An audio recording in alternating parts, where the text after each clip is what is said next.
राशि अपनी माँ कोमल के साथ अकेली रहती थी। कोमल एक प्राइवेट स्कूल में 5वीं क्लास में पढ़ती थी। होली का त्योहार आने वाला था। क्लास के सभी बच्चे बहुत खुश नजर आ रहे थे।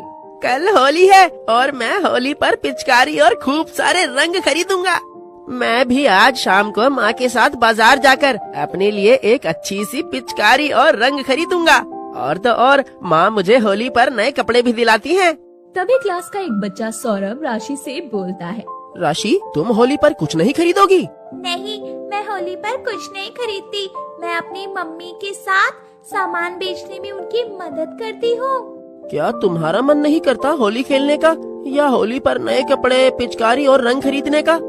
मन करता है ना होली खेलने का, पर हम लोग बहुत गरीब हैं, इसीलिए हमारे पास ये सब खरीदने के लिए पैसे नहीं होते। इसीलिए मैं बस सबको होली मनाते हुए देखकर ही खुश हो जाती हूँ। सौरभ एक बहुत ही अमीर घर से था। वो हर बार होली पर नए कपड़े, महंगी पिचकारी, रंग सब खरीद, लेकिन राशि बहुत ही गरीब थी, इसलिए वो होली पर कुछ नहीं ले पाती थी। वहीं एक और सभी बच्चे होली के त्योहार के लिए बड़े खुश थे, तो वहीं राशि बहुत उदास थी। सभी बच्चे होली के त्योहार के लिए अभी से कितने खुश हैं। काश मैं भी इन बच्चों की तरह होली का त्योहार मना पाती। स्कूल की छुट्टी हो जाती है और सभी बच्चे अपने घर चले जाते हैं। राशि एक बहुत ही गरीब घर से थी। उसकी माँ कोमल सड़क किनारे सामान बेचकर अपना और अपनी बेटी राशि का पेट पालती थी। कोमल के पति की एक बीमारी के चलते मौत हो गई थी। कोमल आने वाले त्योहार के हिसाब से सामान बेचा करती थी और राशि उसके काम में मदद करती। होली आने वाली थी। माँ, हर बार की तरह इस बार भी हम होली पर पिचकारी और रंग बेचेंगे। हाँ, मैं होली पर बेचने के लिए थोड़े रंग और पिचकारी खरीद कर ले आई हूँ। हम चौराहे के पास वाली जो जगह खाली पड़ी है वहाँ जाकर अपना सामान बेचेंगे। माँ, ये तो बहुत ही थोड़ा सामान है। थोड़े पैसों में ही ये सामान आ पाया है और वैसे भी ये सामान भी बिकेगा या नहीं? माँ, मैंने देखा है कि होली पर सभी की दुकानों पर रंग पिचकारी खरीदने के लिए बहुत भीड़ होती है, पर हमसे कोई भी सामान नहीं खरीदता। हम गरीब है ना, छोटे लोगों से लोग सामान कम खरीदते हैं। माँ, इस बार हम भी अपनी दुकान कहाँ लगाएंगे?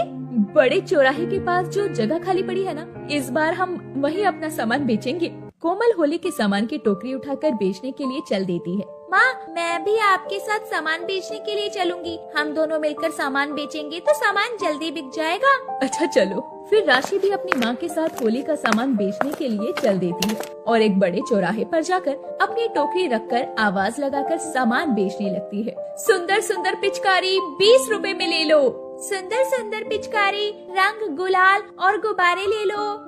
जैसे जैसे कोमल आवाज लगाती वैसे ही राशि भी अपनी माँ को देखकर आवाज लगाती। पिचकारी, सुंदर सुंदर रंग बिरंगी पिचकारी, 20 रुपए की पिचकारी। बड़ी देर तक आवाज लगाने पर भी कोई भी उनकी दुकान पर सामान खरीदने नहीं आता। माँ, अभी तक कोई सामान खरीदने नहीं आया। इस बार हम होली कैसे मनाएंगे? बेटा, तुम चिंता मत करो, हो सकता है शाम तक कोई आकर सामान खरीद ले। सभी लोग कोमल के सामान को देखकर उससे बिना कुछ लिए वहाँ से चले जा रहे थे। सभी पास की बड़ी दुकान पर जाकर रंग, पिचकारी, गुब्बारे, गुलाल खरीद रहे थे। माँ, कोई भी हमसे कुछ नहीं खरीद रहा। सब पास की दुकान से ही जाकर खरीद रहे हैं सामान। बेटा, बड़े लोग हैं, बड़ी दुकानों से ही सामान खरीदना पसंद करते हैं। हो सकता है थोड़ी देर में कोई आकर हमसे भी सामान खरीद ले। शाम हो चुकी थी पर कोमल की कोई कमाई नहीं हुई थी। सोचा था इस बार होली पर कुछ कमाई हो जाएगी तो माँ गुजिया, पापड़, कचौरी सब बनाएगी, पर कोई कमाई नहीं हुई। जब मेरे सभी दोस्त मुझसे पूछेंगे कि मैंने होली पर क्या क्या किया तो मैं उन्हें क्या बोलूँगी? राशि इस तरह सोच रही थी और उसे देखकर कोमल बोलती। क्या हुआ राशि बेटा, तुम क्या सोच रही हो? माँ, इस बार हमारी अच्छी कमाई हो जाती तो हम भी अच्छे से होली मनाते ना। हाँ बेटा, मैं जानती हूँ तुम्हें होली खेलना बहुत पसंद है। माँ, हम अच्छे से होली कब मनाएंगे? मैंने तो बस सब लोगों को होली खेलते हुए देखा है, मुझे तो पता भी नहीं कि होली कैसे खेलते हैं। मैं जानती हूँ राशि कि तुझे होली खेलना बहुत पसंद है, पर पैसे न होने की वजह से मैं राशि को होली पर कभी कुछ नहीं दिलवा पाती, जिससे वो बेचारी कभी होली नहीं मना पाई। शाम हो चुकी थी। कोमल और राशि को बैठे हुए सारा दिन हो जाता है, जिससे कोमल की तबीयत कुछ ठीक नहीं लग रही थी। वो घर आ जाते हैं। अगले दिन राशि की माँ कोमल टोकरी लेकर सामान बेचने के लिए जा ही रही होती है। माँ, आपकी तबीयत ठीक नहीं है, आज आप घर पर ही आराम करो। अरे मुझे कुछ नहीं हुआ है, बस थोड़ी थकावट है और कुछ नहीं। नहीं माँ, मैं आपकी कोई बात नहीं सुनूंगी। राशि अपनी माँ की कोई बात नहीं सुनती और टोकरी लेकर वहाँ से चली जाती है और चौराहे पर जाकर सामान बेचने लगती है। रंग बिरंगी पिचकारी, गुब्बारे, गुलाल और रंग ले लो। राशि आवाज लगाकर होली का सामान रंग, गुलाल, पिचकारी, गुब्बारे बेच रही थी, पर कोई भी उससे सामान नहीं खरीद रहा था। माँ की तबीयत ठीक है और अभी तक पैसे की कमाई भी नहीं हुई है। आज भी राशि को सारा दिन हो जाता है और उसकी कोई कमाई नहीं हो पाती। वो घर टोकरी लेकर चली जाती है तो देखती है कि उसकी माँ को बहुत तेज बुखार है। माँ, आपको तो बुखार है, आपने बुखार की दवाई ली? तुम बेकार में परेशान हो रही हो, मुझे कुछ नहीं हुआ है, बस थोड़ी कमजोरी है और कुछ नहीं। तभी कोमल देखती है कि टोकरी वैसे की वैसी ही है। लगता है आज भी कोई कमाई नहीं हुई। माँ, आप चिंता मत करो, देखना कल कोई न कोई सामान आकर जरूर खरीद लेगा। अगले दिन राशि सामान की टोकरी उठाती है और सामान बेचने के लिए चली जाती है। वो एक चौराहे पर जाकर अपनी टोकरी रखकर होली का सामान बेचने लगती है। 2 दिन बाद होली है, पता नहीं आज भी होली का सामान बिकेगा या नहीं। काश आज कोई बिक्री हो जाए तो होली के लिए कुछ तो सामान आएगा। राशि ये सब बोलकर परेशान हो रही थी, तभी उसकी दुकान पर एक ग्राहक आता है। अरे ये लाल वाली पिचकारी कितने में दी है? साहब 50 रुपए की। साहब बहुत अच्छी पिचकारी है और इसकी पानी की धार बहुत तेज जाती है। नहीं नहीं, 50 रुपए की तो बहुत महंगी है, 20 रुपए की देनी है तो दो। साहब 20 रुपए की तो हमें बाजार में भी नहीं पड़ती, ले लीजिए ना साहब। है? नहीं नहीं, मुझे नहीं लेनी पिचकारी। अच्छा तो फिर आप ये रंग, गुलाल, गुब्बारे ले लीजिए, बहुत ही बढ़िया रंग है। नहीं, मुझे कुछ नहीं लेना। ये कहकर ग्राहक राशि की दुकान से बिना कुछ लिए चला जाता है। बेचारी राशि उदास हो जाती है। बड़ी मुश्किल से एक ग्राहक आया था और वो भी बिना कुछ लिए चला गया। राशि हर आने जाने वाले को रोककर उनसे सामान खरीदने के लिए कह रही थी, पर कोई भी उसकी दुकान के रखे सामान की तरफ ध्यान ही नहीं दे रहा था। और शाम हो जाती है। वो सामान की टोकरी उठाती है और चल देती है। घर जाकर देखती है कि उसकी माँ को बहुत तेज बुखार था और उसका बदन आग की तरह तप रहा था। माँ, आपको तो बहुत तेज बुखार है, मैं अभी आपके लिए दवाई लेकर आती हूँ। राशि पर्स खोलकर देखती है तो उसमें एक भी पैसा नहीं था। इसमें तो पैसा ही नहीं है, माँ की दवाई लानी बहुत जरूरी है। राशि केमिस्ट की दुकान पर जाती है और उससे दवाई मांगती है, पर वो भी बिना पैसों के दवाई देने से मना कर देता है। राशि उदास मन से घर वापस आ जाती है और पूरी रात अपनी माँ के माथे पर पट्टी रखती रहती है। भगवान जी, मेरे पास दवाई लाने के लिए पैसे नहीं है, आप मेरी माँ को अच्छा कर दीजिए। मेरी माँ के अलावा मेरा कोई नहीं है। भगवान जी, मेरी माँ को कुछ मत करना, उन्हें जल्दी अच्छा कर दो।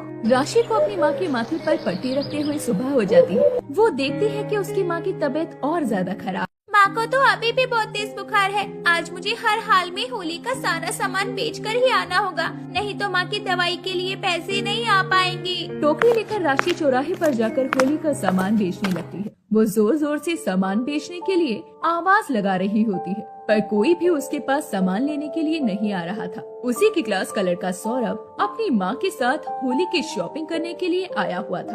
तभी उसकी नजर राशि पर जाती है और वो राशि के पास जाता है। अरे राशि, तुम यहाँ? सौरभ, तुम यहाँ कैसे? वो मैं मम्मी के साथ होली की शॉपिंग करने आया था। तुम भी होली का सामान बेच रही हो? हाँ। पर तुम्हारा होली का सारा सामान तो ऐसे ही रखा हुआ है। हाँ, वो किसी ने खरीदा नहीं। वो क्या है ना, सब लोग बड़ी दुकानों से ही जाकर सामान खरीदते हैं। मेरे पास उतनी अच्छी पिचकारी, रंग, गुब्बारे नहीं है ना, इसीलिए कोई भी हमसे सामान नहीं खरीदता। सौरभ को ये देखकर बहुत दुख हो रहा था। सौरभ की मम्मी पास ही की दुकान से कुछ सामान खरीद रही होती है। सौरभ अपनी मम्मी के पास जाता है और उसे राशि की दुकान पर लेकर आता है। मम्मी, ये मेरी दोस्त राशि है, ये मेरे साथ मेरी क्लास में पढ़ती है। तुम अकेली सामान बेच रही हो? तुम्हारी माँ कहाँ है? आंटी, वो मेरी माँ की तबीयत ठीक नहीं है, इसीलिए मैं अकेले ही सामान बेचने के लिए आई हूँ। राशि की टोकरी में पिचकारी, गुब्बारे रखे हुए देखकर सौरभ अपनी मम्मी से खरीदने के लिए कहता है। मम्मी, मुझे पिचकारी और गुब्बारे दिला दो ना। पर सौरभ बेटे, ये पिचकारी और गुब्बारे तो बहुत मामूली से हैं। मैं तुम्हें बड़ी दुकान से अच्छी वाली पिचकारी और गुब्बारे दिलवाऊंगी। आंटी जी, सुबह से मेरी कोई बिक्री नहीं हुई, ले लीजिए ना पिचकारी। आप पिचकारी खरीद लेंगी तो मेरी माँ की दवाई आ जाएगी। प्लीज आंटी, एक पिचकारी ले लीजिए ना। और सौरभ को भी पिचकारी पसंद आई है। ये देखकर सौरभ की मम्मी को राशि पर बड़ी दया आ जाती है। मम्मी, ले लो ना ये पिचकारी, मुझे तो यही पिचकारी अच्छी लग रही है। मैं इसी पिचकारी से होली खेलूंगा। अच्छा ठीक है, राशि, जितने भी तुम्हारे पास सामान है वो सब पैक कर दो। ये देखकर राशि बहुत खुश होती है और सौरभ भी बहुत खुश होता है। सच में आंटी, आप सारा सामान खरीदोगी? हाँ, राशि खुश होकर जल्दी से सारा सामान पैक करके दे देती है। ये लीजिए आंटी आपका सामान। ये लो राशि, तुम्हारे सामान के पैसे। आओ, हम तुम्हें तुम्हारे घर छोड़ देते हैं। फिर सौरभ की मम्मी राशि को उसके घर छोड़ देती है। राशि की मम्मी को बुखार से तड़पते देखकर सौरभ की मम्मी राशि की माँ को डॉक्टर के पास दिखाती है और ये देखकर राशि रोने लगती है। आंटी, आप बहुत अच्छी हो और सौरभ तुम भी बहुत अच्छे हो। सौरभ जैसा दोस्त बहुत कम लोगों को मिलता है। सौरभ, तुम इतने अमीर होते हुए भी मेरे दोस्त बनी, मेरी मदद की। वाकई में सौरभ, तुम जैसा दोस्त मिलना बहुत मुश्किल है। धन्यवाद सौरभ। धन्यवाद आंटी। जब तुम मुझे अच्छा मानती ही हो तो फिर इस बार की होली तुम हमारे साथ ही खेलोगी, ठीक है? हाँ, क्यों नहीं। राशि की माँ भी ठीक हो जाती है। अगले दिन होली पर उसकी माँ गुजिया, पापड़, कचौरी सब बनाती है। ये देखकर राशि बहुत खुश होती है। शांति की 4 बेटियां अभी बाल कंघी ही कर रही होती हैं कि तभी उनकी माँ शांति आ जाती है और जब वो अपनी चारों बेटियों के खुले हुए बाल देखती है। तुम चारों बाल खोलकर कहाँ जा रही हो? तुम्हें हमेशा कितनी बार कहा है कि बालों को बांध कर रखा करो, पर तुम हो कि जब देखो बाल खोलकर चल देती हो। माँ, तुम भी ना जब देखो हमारे बालों के पीछे पड़ी रहती हो। माँ, आज हमने सर धोया है और गीले बालों में तो बाल नहीं बांध सकती ना। अरे मैं तो इसीलिए कहती हूँ कि तुम चारों के बाल लंबे हैं, कहीं तुम्हारे लंबे बालों को नजर ना लग जाए। माँ, ऐसा कुछ नहीं होता। जब सभी लोग हमारे लंबे बालों को देखते हैं तो और भी हमसे हमारे बालों के बारे में पूछते हैं और पता है हमें कितना अच्छा लगता है। और क्या माँ, हमारे बालों की खूबसूरती के अलावा हमारे पास और है ही क्या? फिर माँ, हमारा भी तो मन करता है खुले बाल रखने का, और ये नहीं कि हम हमेशा ही जूड़ा बना कर रखे। और क्या माँ, हमारे बाल जब इतनी अच्छी है तो फिर हम अपने बाल खुले क्यों नहीं रख सकते? और हम दोनों तो स्कूल जाती है, इसीलिए हमें तो खुले करके ही जाने पड़ते हैं ना। हाँ माँ, हम स्कूल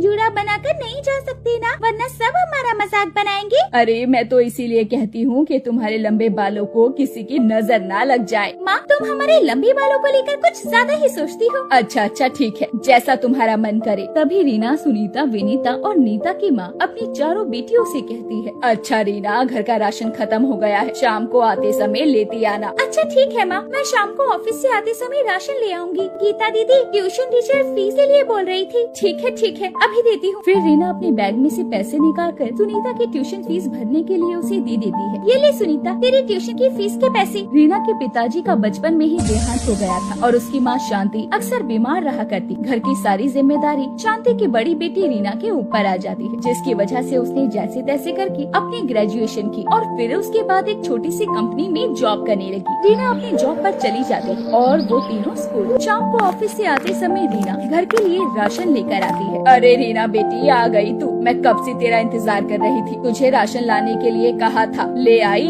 हाँ माँ, ले आई। ये लो राशन। माँ, अब तो दीदी राशन ले आई है, अब जल्दी से खाना बना दो, बड़ी जोरों की भूख लगी है। हाँ माँ, बहुत जोरों की भूख लगी है। भूख के मारे तो मेरे पेट में चूहे कूद रहे हैं। तेरे पेट में कब चूहे नहीं कूदते? हाँ, अभी बनाती हूँ। फिर शांति रसोई में जाकर खाना बनाने लगती है और खाना बन जाने के बाद वो अपनी चारों बेटियों को खाने के लिए देती है। क्या माँ, आज भी आपने फिर से आलू बनाए हैं? मुझे लगा था कि आज तो कुछ अच्छा बनाओगी आप। माँ, रोज रोज आलू खाकर हम बोर हो गए हैं। माँ, कभी तुम कुछ अच्छा बनाया करो। ऐसा नहीं कहते बेटा, तुम्हें तो पता है ना कि तुम्हारी बहन कितनी मुश्किल से पैसे कमाती है और फिर तुम तीनों की पढ़ाई लिखाई और घर का खर्चा, ये सब कुछ तुम्हारी बहन अकेले संभालती है। अब तुम ही बताओ, इतने पैसों में बढ़िया और अच्छा खाना कहाँ से बनाकर खिलाऊं? ये सुनते ही शांति की सबसे बड़ी बेटी रीना कहती है, माँ, तुम चिंता क्यों करती हो? आपकी चारों बेटियां है ना, वो सब ही कर लेंगी। फिर देखना, आप हमारे लिए रोज नए नए पकवान बनाकर खिलाया करोगी। अरे माँ, आप चिंता क्यों करती हो? जब हम तीनों पढ़ लिख कर बड़ी हो जाएंगी ना, तब हम आपको बहुत सारे पैसे दिया करेंगी। फिर हमें किसी चीज की कोई कमी नहीं होगी। और नहीं तो क्या माँ, जब हम सब पढ़ लिख कर बड़े हो जाएंगे और कुछ बन जाएंगे ना, तब हम आपको खूब सारे पैसे देंगे। फिर हम आपसे हर रोज मटर पनीर, गुलाब जामुन ये सब बनवाया करेंगे। इसे तो जब देखो खाने की पड़ी रहती है। अच्छा, खाने के बाद भी देखना इसके पेट में चूहे ना कूदा करें। जो अभी हमारे पेट में चूहे कूद रहे हैं उसका क्या? माँ, अभी तो आप खाना खिलाओ। फिर शांति अपनी चारों बेटियों को खाना खिलाती है और खाना खाकर वो चारों सो जाती है। अगली सुबह वो चारों तैयार होकर अपने अपने काम पर चली जाती है। रीना ऑफिस में जाकर अपने काम में लग जाती है। अरे यार, तेरे लंबे बाल कितने खूबसूरत हैं। काश मेरे भी ऐसे ही तेरी तरह लंबे बाल होते, पर मेरी ऐसी किस्मत कहाँ। अरे यार रीना, बता ना, तू अपने बालों में ऐसा कौन सा तेल लगाती है जो तेरे बाल इतने लंबे और घने और काले हैं। रीना अपने ऑफिस की फ्रेंड रश्मि की बातें सुनकर हंसने लगती है।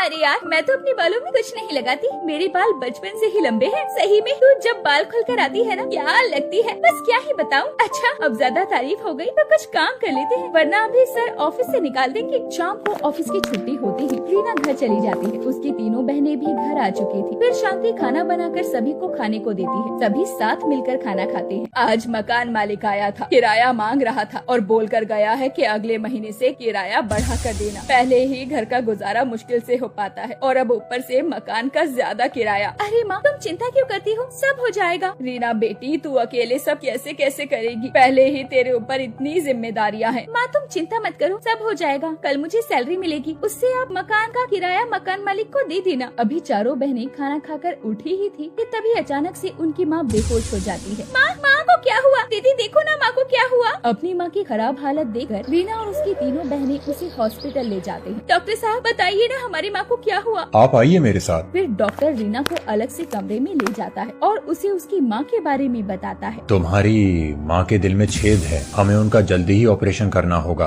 और ऑपरेशन में पूरे 1 लाख रुपए का खर्चा आएगा। तुम्हें जल्दी ही पैसे जमा करने होंगे, तभी हम उनका इलाज शुरू कर पाएंगे। ये सुनकर रीना और उसकी तीनों बहनों के पैरों तले जमीन ही खिसक जाती है। 1 लाख रुपए? दीदी अब क्या होगा? क्या माँ आप कभी ठीक नहीं हो पाएंगी? हमारी माँ को कुछ नहीं होगा, मैं कैसे भी करके माँ के इलाज के लिए पैसे का इंतजाम करूंगी। रीना अपनी माँ के बारे में सोचकर परेशान हो रही थी कि इतने पैसे उसके पास कहाँ से आएंगे। ये सब सोचते हुए वो ऑफिस के लिए जा रही थी कि तभी एक बड़ी सी गाड़ी आकर रुकती है और उसमें से एक अमीर औरत निकलती है। जरा रुकिए, मुझे आपसे बात करनी है, क्या आप मुझे 2 मिनट दे सकती हैं? आप कौन? मैं बताती हूँ। मुझे टीवी की एड के लिए लंबे बालों वाली लड़की की तलाश थी और जब मैंने तुम्हारे लंबे बाल देखे तो मैं रुक गई। क्या तुम टीवी की एड के लिए काम कर सकती हो? तुम्हें उसके लिए अच्छे पैसे मिलेंगे और मुझे तुम्हारी ही जैसी 3 और लड़कियों की जरूरत है। ये सुनकर तो जैसे रीना की परेशानी दूर हो जाती है और वो फौरन टीवी की एड में काम करने के लिए मान जाती है। हाँ मैम, मैं टीवी की एड में काम करने के लिए तैयार हूँ और मेरी 3 बहनें हैं, उनके भी बाल लंबे और सुंदर है। तो ठीक है, तुम अपनी बहनों के साथ कल मेरे एड्रेस पर आ जाना और ये रहा तुम्हारा एडवांस। वो औरत रीना को 50,000 रुपए एडवांस दे देती है। ये देखकर रीना बहुत खुश होती है। अब माँ का इलाज जल्दी ही हो जाएगा और फिर माँ जल्दी ठीक हो जाएगी। तो ठीक है, कल मिलते हैं। रीना अगले दिन अपनी तीनों बहनों के साथ उस औरत के बताए हुए एड्रेस पर पहुँच जाती है और सभी को उन चारों बहनों के काले घने लंबे बाल खूब पसंद आते हैं और फिर टीवी की एड के लिए वो काम करती हैं। उन चारों बहनों को टीवी की एड में काम के लिए 1.5 लाख रुपए मिलते हैं। अब माँ का जल्दी से ऑपरेशन हो जाएगा। रीना और उसकी बहनें हॉस्पिटल जाकर पैसे जमा करवा देती है और फिर जल्दी ही उनकी माँ का ऑपरेशन हो जाता है। फिर ऑपरेशन हो जाने के बाद वो चारों अपनी माँ को अपने बालों के बारे में सारी बात बताती है। माँ, आज हमारे बालों की वजह से आपका ऑपरेशन हो पाया, हमें तो समझ ही नहीं आ रहा था कि सब कैसे होगा। माँ, हमें टीवी में एड के लिए काम भी मिल गया और हमें अच्छे पैसे भी मिला करेंगे। अपनी चारों बेटियों की बात सुनकर उनकी माँ शांति रोने लग जाती है। मैं हमेशा तुम्हारे बालों को बांधने के लिए कहती रही ताकि नजर ना लग जाए। आज तुम चारों बहनों के बालों की वजह से ही मेरा ऑपरेशन हो पाया, नहीं तो ना जाने मेरा क्या होता। अब मैं कभी तुम्हें खुले बाल रखने से मना नहीं करूंगी। ये सुनकर रीना और उसकी तीनों बहनें बड़ी खुश होती हैं और वो अपने काले बालों की वजह से मशहूर हो जाती हैं।